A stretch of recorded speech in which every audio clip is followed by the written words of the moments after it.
onamligi qaraydi. Mana bu asal tog' asali, cho'l asal emas, tog' asali.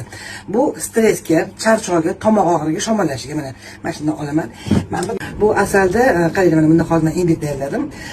Bunda kikoti, rayhon, har xil giyohlardan tayyorlangan, sabab asallarni o'shalardan oziqlanib, mana shu asalni qo'yadi. Bu asalning nimasi bor? Uyqusizlikdan, oshqozon og'rishidan, stressdan, asablar tinchlantiradi mana shu asal.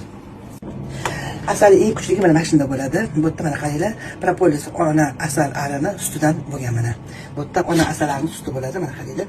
Bu eng kuchli gemoglobinni ko'tarib beradi.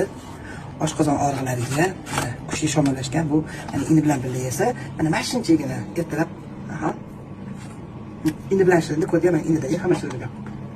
Demoqchiman kuzatuvchilar, mana hali shakardan qilingan asalga aldanib qolmaylar deb, mana bu sinema profillarni qoldirib, har yili bulardan olaman. Eng zo'r joyi mana sariyosib turibsiz, shunda asalni surib olib